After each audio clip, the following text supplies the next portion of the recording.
Yo, what's going on, everybody? So today we're actually going to be building a voice AI agent. I've made another video in the past of building a voice AI agent using Air.ai. Today we're going to be using a new technology, or technology that's new to me, Vapi.ai, and it's actually a lot more simple and a lot more streamlined. So let's get right into it.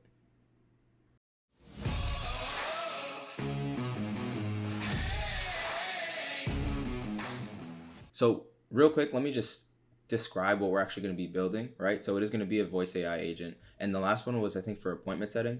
Today, we're going to be making one that can actually take orders at a restaurant. So we're going to come up with like this fictitious pizza restaurant. And I've already used ChatGPT to come up with a fictitious menu that can be used as a knowledge base. But we're going to go through all that in a bit. So yeah, we're going to be making a voice AI agent that's going to be taking orders for a pizza restaurant. Boom. So you can see right here that we have, this is the, small prompt that I gave it. Give me a sample menu for a pizza restaurant that can be used for a knowledge base for a voice AI agent. And then boom, it gave me this. It gave me this very, very simple thing that I can use as a menu. I just threw it, copied and pasted it, put it into a Google Doc, titled it Tony's Pizza menu, and then I exported it, and now I have it downloaded to my computer, and I can upload it to Vapi.ai. So in Vapi, voice AI for developers, right? It's a very, very simple and easy to use platform. If I'm being honest, I like it a bit more than Air.ai. I'll do a future video where I compare and contrast the two of them, but for now, we're just going to be talking about Vapi. But yeah, so let's hop right into creating the actual demo. So I already have an account. So what you guys would do is, if you're on the homepage, you would click on try for free, and then it would take you down a whole series of steps to create your own account, right? I already have that. So we are going to come in, and then you're going to be greeted at this overview panel. After this, you come down to platform and assistants, and then create an assistant, right? So you're going to create a new assistant. There's four new ones, or there's four quick starts that you can choose from. There's appointment setting, customer support, inbound Q&A, and in game NPC. For the purposes of what we're going to be doing, we're just going to stick with the NPC, the appointment setting one, and then I'll put this as Tony's Pizza. Wow, that was Tony's Pizza. And then I'm going to create that assistant. And then the way that Vapi works is that you just have this model, you give it a system prompt, and then it basically just runs off of the prompt that you give it, right? And then there's a bunch of things on the side where, you can choose the provider. So you can have a Vapi specific model. You can use OpenAI, which gives you access to all the GPT models you can use together, Perplexity, Anthropic, Deep Infra, whichever provider you want to use, and then choose from any of their models. So I'm using OpenAI, and right now it defaults to 3.5 turbo, but we're probably going to use the 4.0 cluster because I actually really like 4.0 and I use it all the time. And it's a lot more conversational, right? And it's a lot easier to, it's a lot better for the user experience to be able to talk to something that is running on 4.0 rather than 3.5 turbo. So I'm not sure if you noticed, but when I changed this, the cost up here changed. So one of the things that I really like about Vapi is the fact that it gives you the cost estimation as you're actually building the model. So you get a better idea of how much you're going to be spending per minute every single time you make a change for this model, right? So if I change it back to 3.5, you can see that here the price is 8 cents a minute. And it was just 10 cents a minute, right? So it's about a 2 cents per minute difference for using GPT 4.0 versus 3.5. And personally for me, I think that is a worthwhile difference, just because of all the benefits that you get from it. And then you can also see that the latency increased as well, right? So 2/10 of a second, it's 2/10 of a second more in latency, and about 2 cents per minute more. And then you also have a bunch of other settings here. So we're in the model configuration settings right now. We can go to the transcriber and then pick whatever model that we want. We can change the voice settings, right? So it defaults to Hannah. You can pick any of these. You can, there's no limit to the customizability of this model, right? You can really get it to look and feel exactly the way that you want it to. You can add custom functions. You can have some code in here for like HIPAA compliance and not being able to record certain things or stuff like that. There's timeouts. There's certain messaging things. There's no host of, or there's no limit to the amount of customizability that you can have here. You can really do anything and make it your own. And you can have a prompt to summarize the call, right? If you want the call summarized in a certain way, depending on the type of model that you're building, you can, create a custom prompt for the summary, success evaluation, structured data, all that. But just to keep it simple, we are just going to be modifying this system prompt. So easiest way that we can do it is just copy the system prompt that is given in here, and that's why I just went with the appointment setting quick start, just because it already had a model that is it already has a system prompt that works very well. So I'm just going to copy that, come over to ChatGPT, and then I have a system prompt that I'm just going to add in front of this. So in front of this, I'm going to add this. So you are an expert in AI prompting. I'm trying to create a voice AI bot that can take orders for pizza restaurants. Your job is to rewrite the following prompt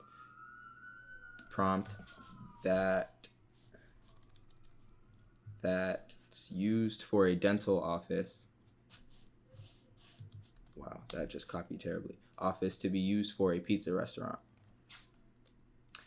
And then you see I have the given prompt after that. Just going to enter it, and then it's going to just give me a rewritten version of this for a pizza restaurant. You are a voice AI assistant for Pizzeria Deliciosa, pizza restaurant on wherever. Perfect. This is great. So let's just copy this and come back to Vapi and paste it. We're going to change this to Tony's Pizza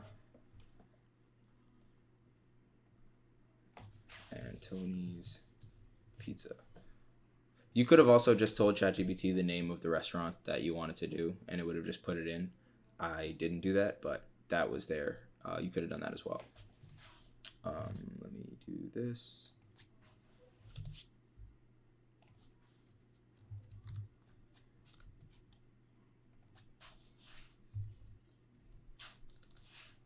Just to structure this a little bit better. And there we go. So one thing that I want to add as well is at the end of the call, you want to confirm all the details with the customer, with the caller. So the order, the price, and the time for pickup or delivery. Be sure to be kind. Be sure to be kind of funny and witty. Keep all your responses short and simple. Use casual language. Phrases like well, and I mean. This is very good because it gives the model a sense of thought, and as if it's like pondering what you're actually saying, which gives it a bit more human-like feel, which is a lot more conversational, and it's better for the user experience. So and then this is a voice conversation, so keep responses short, like in a real conversation. Don't ramble for too long. This is great. Let me just change this from Tony's Pizza. And sure. Hello, this is Mary from Tony's Pizza.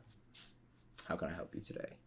I think that's it. Oh, actually, I want to add the knowledge base. So to add something in a knowledge base in Vapi, you would just come over here to knowledge base, click on add a new file, and then you can, I already have this uploaded.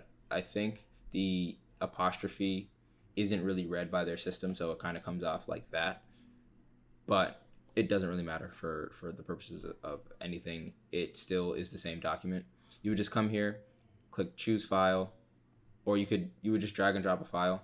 I will say one thing that one bug I have noticed is that you're supposed to be able to click this, and then the pop-up box will open, and then you can create, you can select whatever file from your thing, from your computer. That hasn't been working for me. I'm not sure if anybody else has had that issue, but you can literally just drag and drop a file, and it uploads just fine.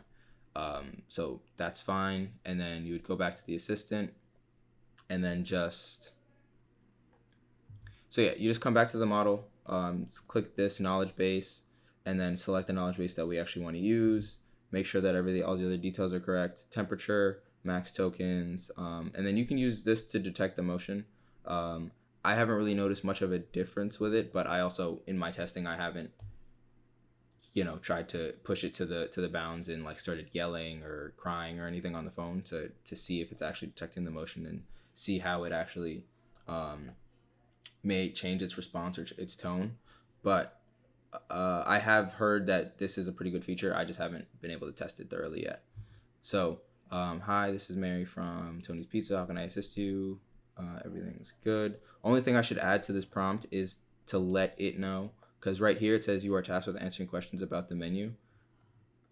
I'm going to let it know that there is a knowledge base attached with the actual menu.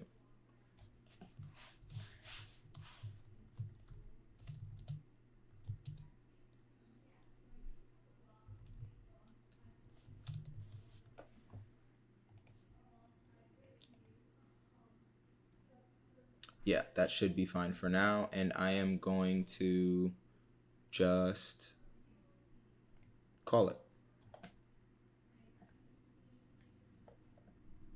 Hello, this is Mary from Tony's Pizza. How can I assist you today? Hi, Mary. I am looking for a barbecue chicken pizza. Hey there. Our BBQ chicken pizza is a fan favorite.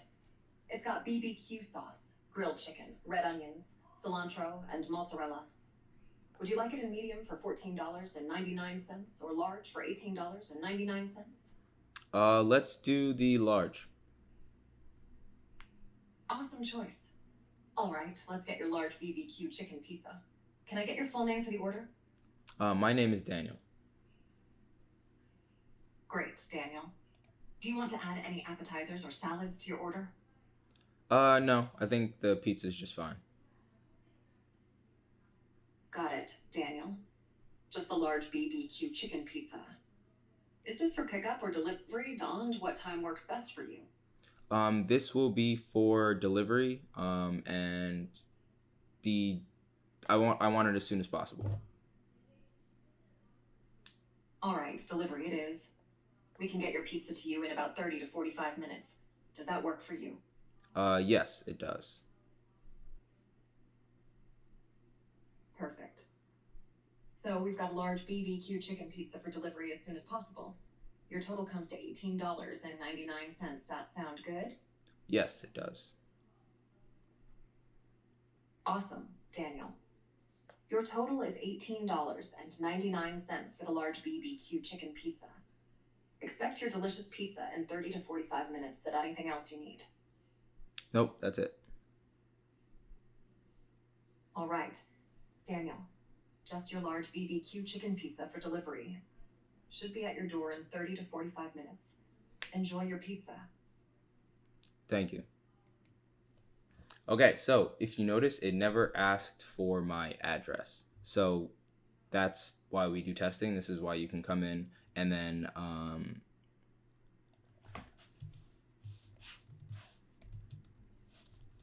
you can add it into the prompt. So when you request either pickup or delivery time, preferred.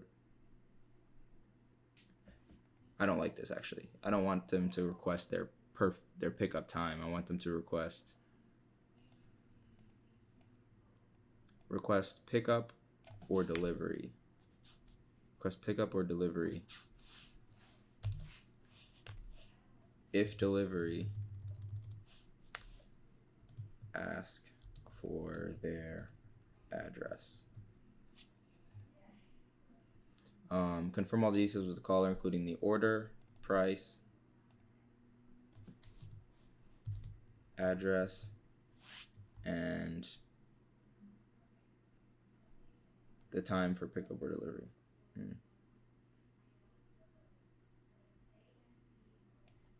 And the time for pickup or delivery.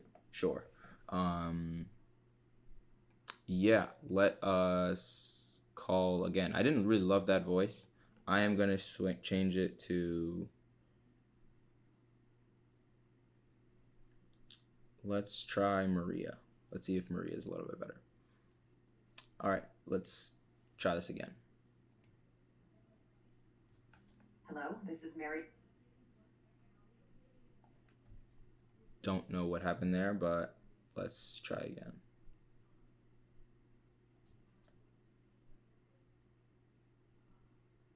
Hello, this is Mary from Tony's Pizza. How can I assist you today? Hi, Mary. I'm trying to get a margarita pizza. Sure thing. Margherita pizza, it is. Do you want a medium for $12.99 or a large for $16.99? I'll take a medium. Got it. A medium margherita pizza for $12.99. Anything else you'd like to add? No, that's about it. All right. Just a medium margherita pizza. Is this for pickup or delivery? Delivery. All right, cool. Can I get your address, please? The address is 123 Main Street. Great. So we have a medium margherita pizza for delivery to 123 Main Street. Can I get your full name, please? My name is Daniel. Thanks, Daniel. So we have a medium margherita pizza for delivery to 123 Main Street. Total comes to $12.99, so that should be there in about 45 minutes. Does anything else you need? No, that's about it. All right, Daniel. So a medium margherita pizza for delivery to 123 Main Street total is $12.99, and it should be there in about 30 to 45 minutes. Anything else you need? No, that's about it. Thank you. All right, Daniel. Your order is all set. Have a great day. Enjoy your pizza. All right, so that was better. I don't love the voice, just because it said some words a little bit weird, like margarita. But overall, I think it is functional, right? This is something that could be used by a company, by a pizza restaurant, and they could successfully take orders. Obviously, you would need to connect a whole back end system to this, right? This is just actually taking the orders, but you would need to have a summary of the call, and then it would have to actually create the order at the restaurant. And there's a whole bunch of other things that would go into building a solution like this for an actual client. But you can see that it hasn't been that long, and we've already been able to create a very, very powerful voice AI assistant that can basically just answer the phone. So if you own a restaurant or you work at a restaurant, or you're a manager at a restaurant or whatever, and you guys may know that sometimes you might not always have the time to answer the phone and then actually fulfill that order, right? And take the order, because you might be busy. There might be a long line of customers in the store, and you might not be able to actually, pause the line, stop taking orders in person, and take orders over the phone. This alleviates that entire process, or that entire hassle, just because you can completely automate this. This is something that runs 24/7, and then whenever somebody just calls into the restaurant, then the AI would answer, take their order, and then it can even just answer questions. It doesn't even need to actually take any orders or anything like that. It can just answer questions. Hey, what time are you guys open until, or whatever. But yeah, that's about it. In less than 20 minutes, we were able to create this voice AI assistant for Tony's Pizza that can take orders over the phone, and then help you fulfill them, maybe during a rush or something like that if you work at a restaurant. So there's a bunch of different use cases that we just went for with a pizza restaurant for this one. But I'll be doing a future video on the differences between Vapi and Air.ai. If you want to actually watch the video that I did where I created a voice assistant, it was an appointment setting voice AI assistant using Air.ai. That'll be linked somewhere up here, I think, or it'll be in the description below. comment down below if there's any other pieces of content you want me to create, or if you have any questions or any other use cases for a voice AI assistant just like this. And yeah, like the video, subscribe to the channel, and I'll see you guys in the next one.